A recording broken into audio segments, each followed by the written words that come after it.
Good morning. As you can tell, we're back to our sermon series, Animals on Parade. This week, let's look at what we've already looked at. We looked at the dove and raven. Okay, dove, raven, donkey. Good, some of you guys are keeping track. And rooster today.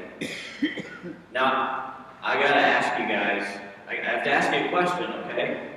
And I need you to be honest. Okay, I just need you to be just brutally honest. Alright, I'm not taking names, I'm not taking notes. Alright, I'm not gonna remember who said yes and who didn't. But I need you to be honest, okay? Can you do that, everybody? Yes. Sure, I got a sure. You know those are a sure. Sure, we need. Okay. Alright. Here's the question, okay? How many of you, just by show of hands, have ever fallen asleep in church? Wow. Some of you guys are like, really fast. Wow. Good job. Thanks for being honest. I appreciate it.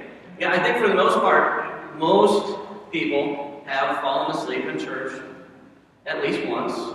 And it's nothing new. It's been going on for a long, long time. Back in the day of the Pilgrims, there was a person in the congregation known as the tithing man. Now, you think that's the guy who gives his money, right? Because it's connected with a tithe, kind of a title. But no, this guy had a much different role within the congregation. He would carry around like a 10 to 12 foot pole, all right? And on one end was a big brass ball. And on the other end was a nice, light, fluffy feather.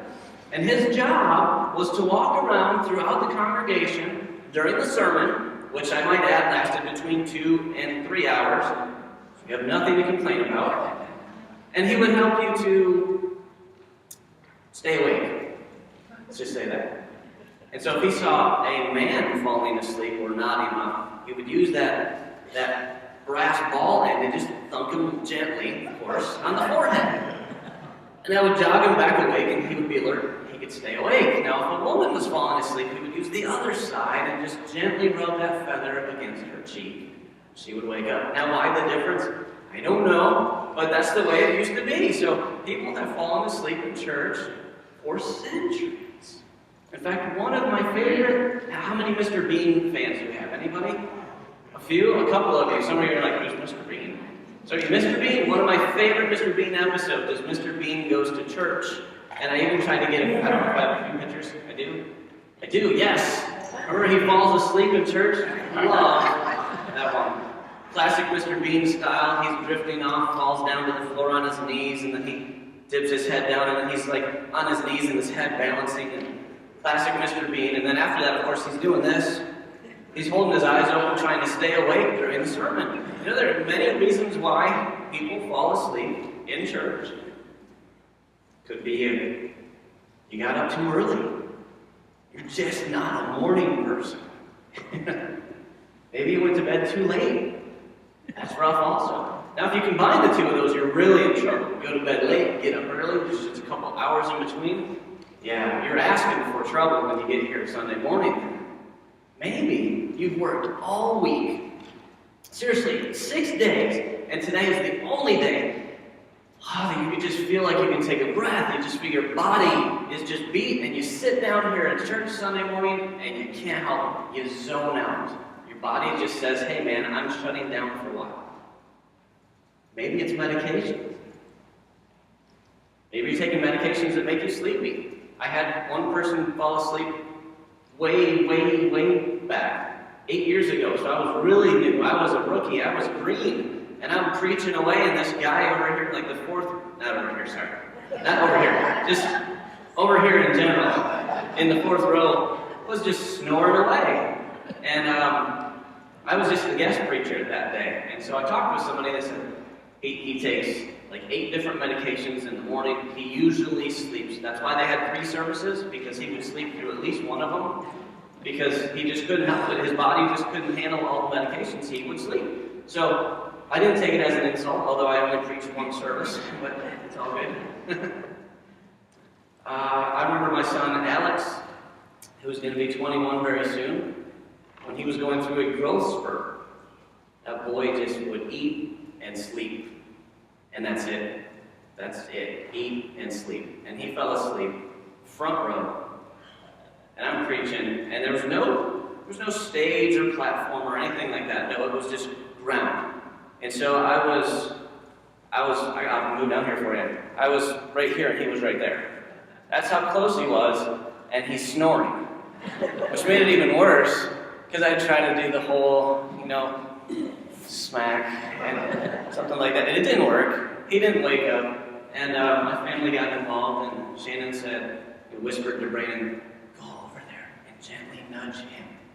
Brandon walks up, just smack, as hard as he could, and said, "Wake up!" So there are many reasons why people fall asleep in church. Let's face it, sometimes, boy, you hate to admit it, but the sermon might just be boring. So people fall asleep. They have for centuries now. So if you're one of those ones who raise your hand and you've ever fallen asleep in church, it's okay. I didn't look at who. I honestly don't remember who raised their hand now. I thank you for being honest. And I want you to know, don't beat yourself up, because some of the best have fallen asleep in church. Okay? For example, the Apostle Peter fell asleep in church. We read about it in Luke chapter 9. This is where Jesus takes James, Peter, and John, the sons of thunder, and he brings them up to the mountain. You've got this mountain transfiguration where Elijah and Moses show up, and Jesus is transformed. It's like this wonderful, amazing church service. And where's Peter? Well, Luke 9, verse 32 says, Peter and those who were with him were heavy with sleep. He was falling down. You ever had that moment where you feel like you hit a wall? And you can't even hold your head up. You feel so exhausted. That's what Peter was. He was heavy with sleep. Right there. Right in the presence there of Jesus and Moses and Elijah. He fell asleep in church, so to speak. But he did worse than that. And you're wondering, what's worse than that? Well, Luke 22, Jesus is in the garden. He's praying. This is before he was arrested, and he's telling Peter, stay awake and pray with me. And this is what happens in verse 45. It says that Jesus rose from prayer and went back to the disciples, found them asleep. Now that doesn't happen once. That didn't just happen twice. That happened 3 times. And so Jesus is here, and Moses and Elijah, and it's this amazing kind of a church service, quote unquote. Peter falls asleep. And then you got Jesus right there saying, hey Peter, I need you to stay awake and pray with me, buddy. And Peter falls asleep on Jesus. It's even worse than falling asleep in church. But then he does something that's even worse than that. And you're wondering, what is worse than that? Well, he fell asleep with his eyes open. Yeah. Matthew 16, Jesus is talking to Peter and the other disciples, talking about his death and his burial, his resurrection, all these things that are going to happen. And what happens is Peter in Matthew 16:22 says, never, Lord, this shall never happen to you. His eyes were open. He heard Jesus talking, but his brain just zoned out somewhere. He fell asleep. And Jesus needed to wake him up, because in that following verse, this is what Jesus says to him in verse 23. Get behind me, Satan. You are a stumbling block to me, and you do not have in mind the things of God, but the things of men. So Peter fell asleep, eyes wide open, and he fell asleep. And Jesus had to give him a wake-up call. And in the text this morning, we see Peter's back at it again, eyes wide open, but he needs a wake-up call. And so Jesus needs to wake him up. Now, how do I know he needs to wake him up? Pretty easy. This morning I knew I needed to be here at a certain time. And so I had to make sure I got out of bed at a certain time today so I could shower and get dressed and actually drive and be here. So, what do you think I did last night to make sure that this morning I would get up at a certain time? Yeah, set my alarm. Pretty simple. I set the alarm clock to wake me up when I needed to wake up. And Jesus did the same thing. He used that rooster as an alarm clock to wake up Peter exactly when he needed to wake up. And he needed to wake him up for several reasons. First of all, Peter needed to wake up to the fact that he just wasn't strong enough to handle everything on his own. See, Peter was a man's man. He was strong, he was powerful, he was this towering giant. He might not have been the kind of guy that would start a fight, but if it was brought to him, he certainly was the guy that was going to finish the fight. He was sure of himself. He thought he could handle anything, everything. Jesus is talking about his betrayal, and Peter says, no. Others might betray you, but I'm not. There's no way. I will follow you to prison. I will follow you to the grave. Nothing can stop me from protecting you. Sounds pretty bold, doesn't it? And then in the garden, when Jesus is arrested, Peter's there. He takes out a sword. He chops off the ear of one of the guards. Boy, you just didn't want to mess around with Jesus when Peter was around. He was one of those guys that you didn't want to mess with him. Because he thought he could handle everything. He thought he could handle absolutely everything that life could bring his way. But he was wrong. He couldn't do it. He couldn't handle everything. Because in Luke 22, verse 31, Jesus says to him, Simon, Simon, Satan has asked to sift you as wheat.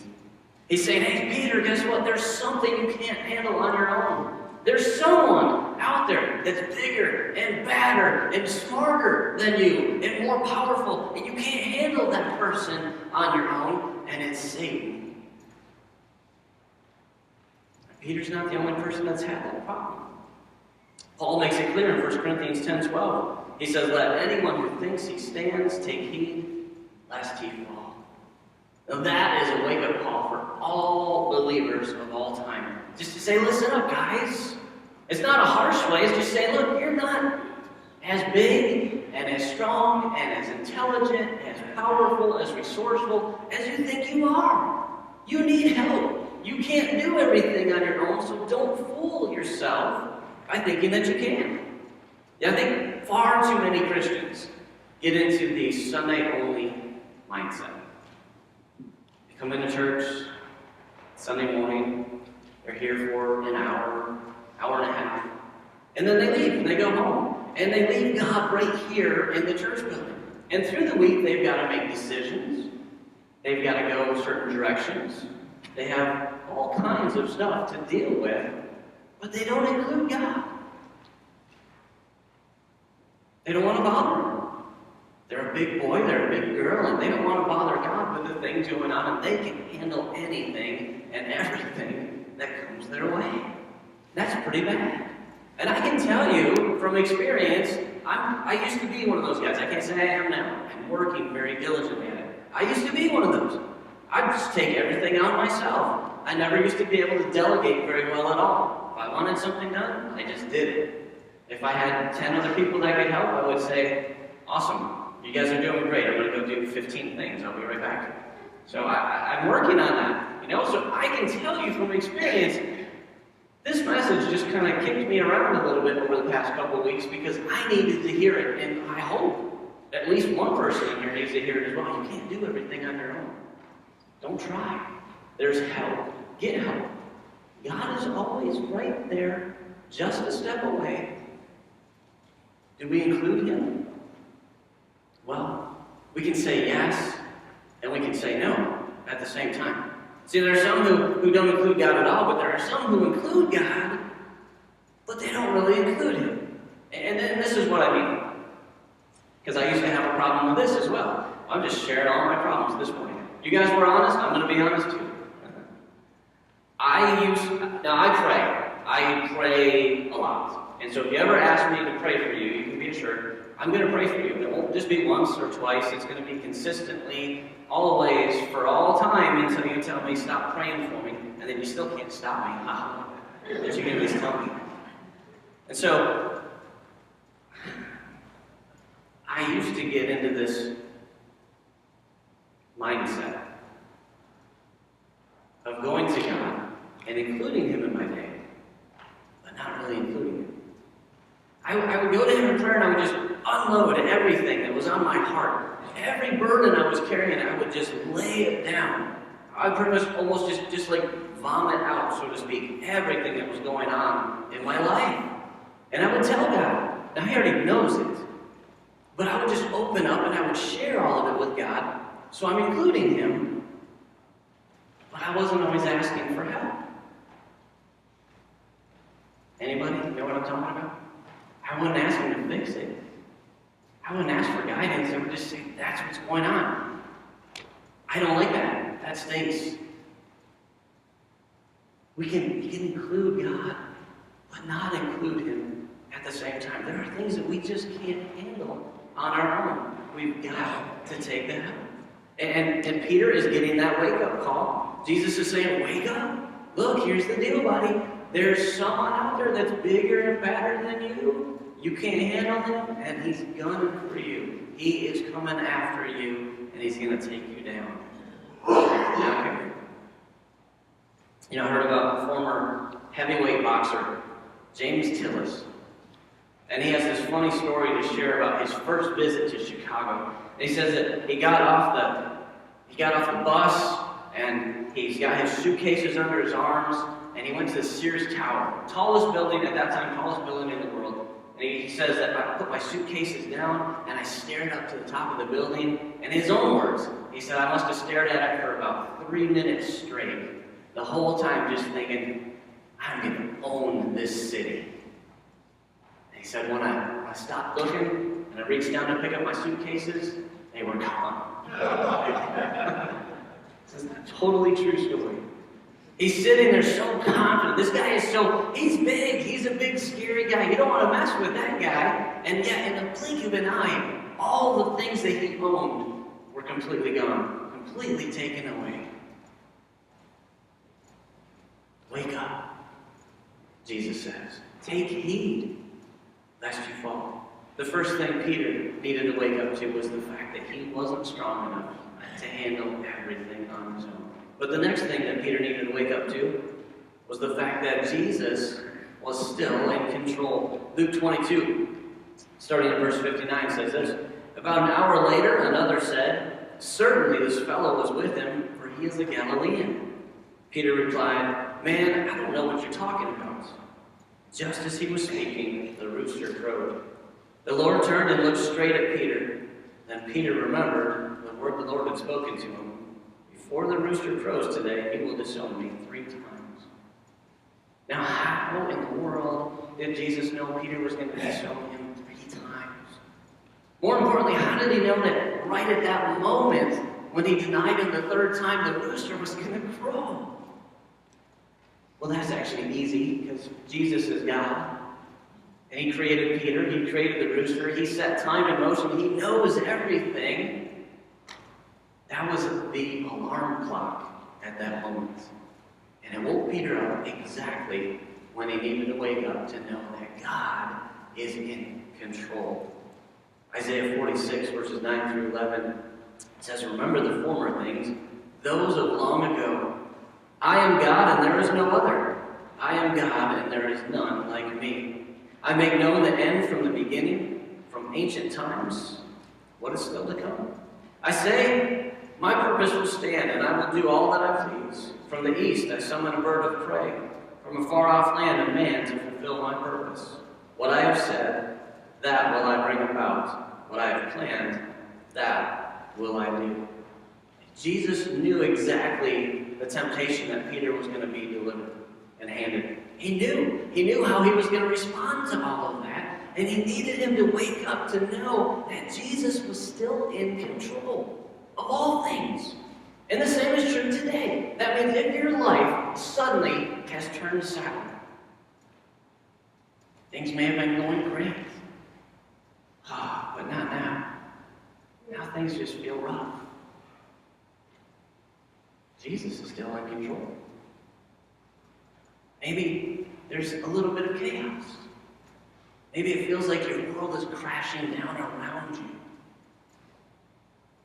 Jesus is still in control. Peter needed to know We need to know it. We can't handle everything on our own. And Jesus is still in control. Now, it may be difficult for you to believe it because of your circumstances at this moment. It was difficult for Peter, I can tell you that. They had a friend who just betrayed Jesus.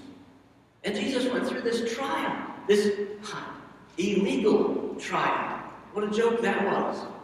And then it gets worse.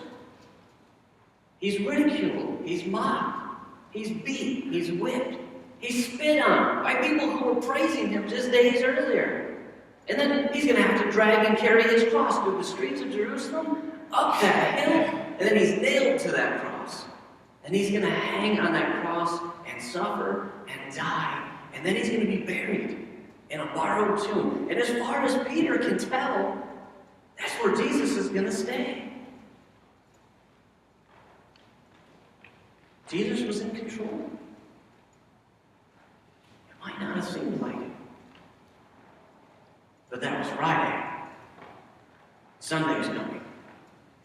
Friday, Jesus is hanging on the cross. Everything looked empty, hopeless, meek, bleak, horrible, tragic. But that was Friday. Sunday was coming. Adrian Rogers says this, on that Sunday, everything changed. Everything became new. On Sunday, the crucified and resurrected Christ had defeated death, hell, sin, and the grave. On Sunday, Jesus had risen from the dead, and God poured out his grace to all who would look upon his Son as that sacrificial lamb. That was Sunday. But guys, on Friday, Peter, he needed to hear that rooster crow.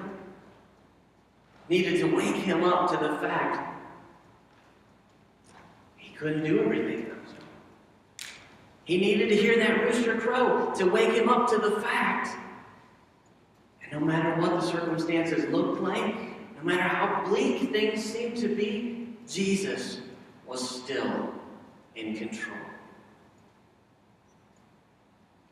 And maybe this morning, maybe you're sitting here. I know it's Sunday morning, but maybe some of you are sitting here inside. Maybe spiritually or emotionally right now. It's Friday for you. And it feels hopeless, and it feels dark. And you're just filled with loneliness and despair. And it doesn't feel like Jesus is in control.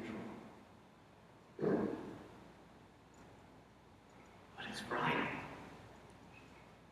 So take heart. Because Sunday is coming. And Jesus is still in control. Let's pray. Father, you are great.